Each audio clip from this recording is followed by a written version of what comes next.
Hey guys, welcome back to the channel. What we're going to be taking a look at this week is something called compliant mechanisms. And I'm going to be showing you some video clips from a couple videos that I'm mentioning down in the comments below. But I think a shortcoming of the cubes is every piece is rigid and it doesn't have much flex to it other than the springs. And I believe if you made some extra flex in the corners and the edges, it would improve corner cutting on 3x3, obviously. But if you look at the design of a 4x4, it's got those goofy pieces that holds the core together.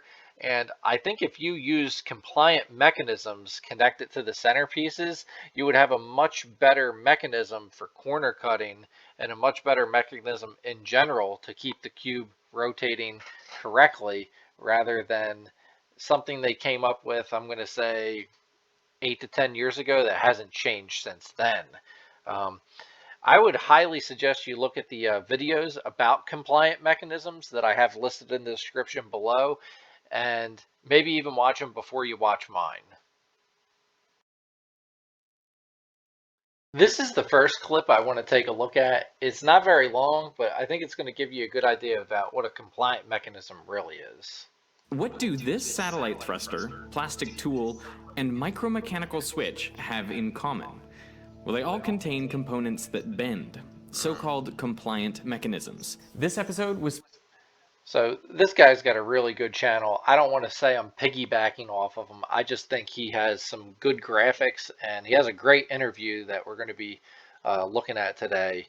And rotation and flex is what we're really focused on with these cubes.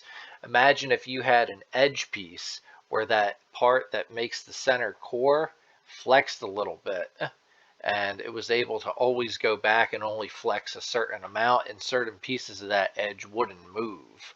You could say the same thing would be great about the corners and the same thing about the centers. And if you extended this to like a 4x4 or 5x5 bigger puzzles, I think you're looking at a net gain and an increase in price of the puzzles, but more importantly, a net gain in performance. Maybe not as big of a net gain as going from the original Rubik's brand cube to the 1990s or late 2000 cubes, though. It's definitely a step in the right direction. Let's take a look at some other parts of these videos. So you may have a question about, will these pieces wear out? What I'm going to show you is I'm going to show you a clip from a professor at BYU, who is pretty much the founding father of compliant mechanisms.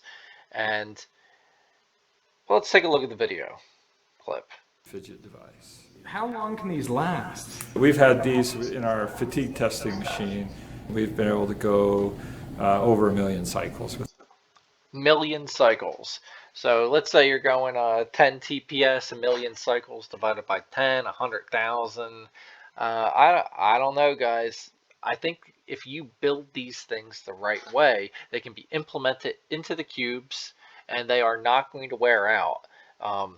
They have made these things for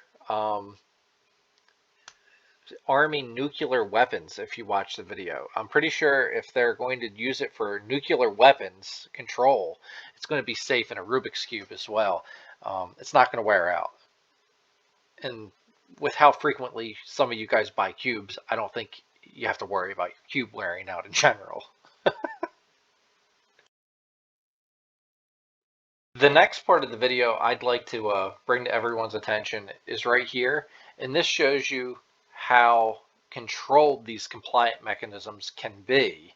Let's take a look at this. Really interesting.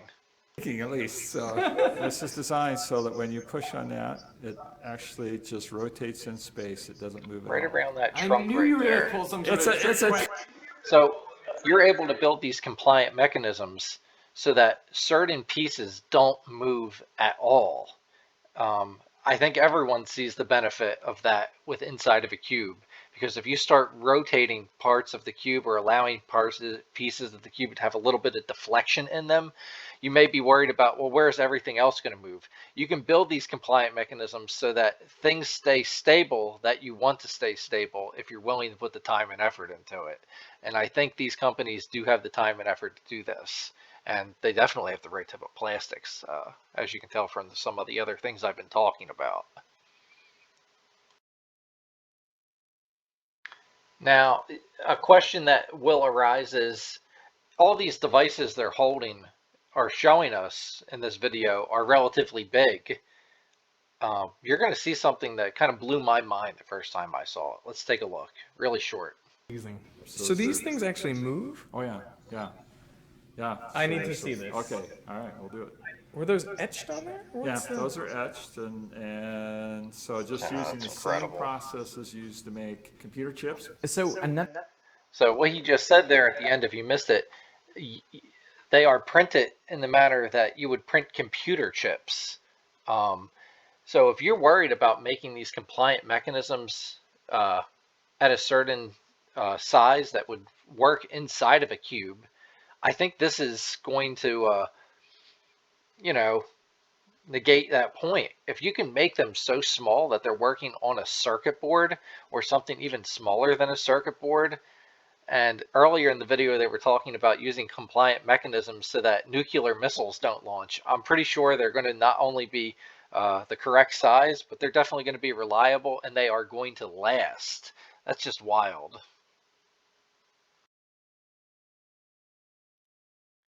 This next clip I'm going to show you is an actual compliant mechanism that NASA uses, and I think you will see that it could easily be used in centerpieces on 3x3 and bigger, and possibly even the edge pieces, and maybe the corners if you're smart enough.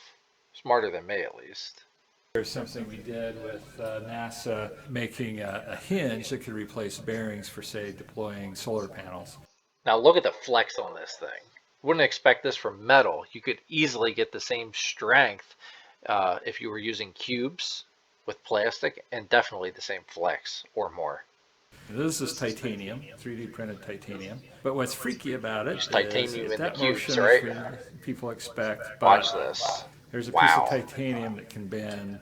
You're telling me that couldn't help corner cutting on an edge piece? You're crazy. That is Easily. solid titanium. That is one piece of titanium that is 3D printed. You could easily get that printed into a edge piece, where the edge pieces meet the core piece or the inner part of the edge piece. That's incredible. You need to get on this.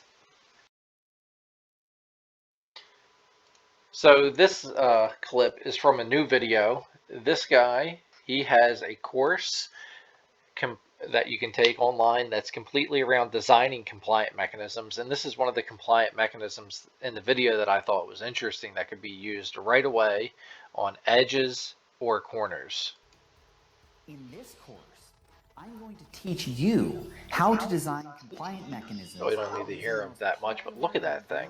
That could easily help you with corner cutting, or that could easily help you replace specific pieces on 4x4s that aren't very friendly, especially friendly to assemble. And I don't think anyone is a fan of those little tiny pieces that connect centers. I've never met anyone that was a big fan of them, to be honest with you. The final rant about this video, back to my page. Did I show you any compliant mechanisms that I've made? No. Did I open up Pandora's box to saying, would it be nice if we use compliant mechanisms inside of cubes? Is this the direction cubes should be going? That's something that you as a customer need to put your foot down on and say, I'd like to start seeing this in my puzzles, or potentially taking it to one of these shops like Speed Cube Shop, The Cubicle, or like Daily Puzzles, and say, would it be possible to even have this type of mod in a cube? If you would be interested in these types of things, I would be more than happy to make videos about it. But if there's not interest in this topic, I will just stop here and move on to another one. But I thought these compliant mechanisms were definitely worth at least one episode in your time. If you like the video, like and subscribe, leave a comment below, let me know what you think, and have a great day, guys.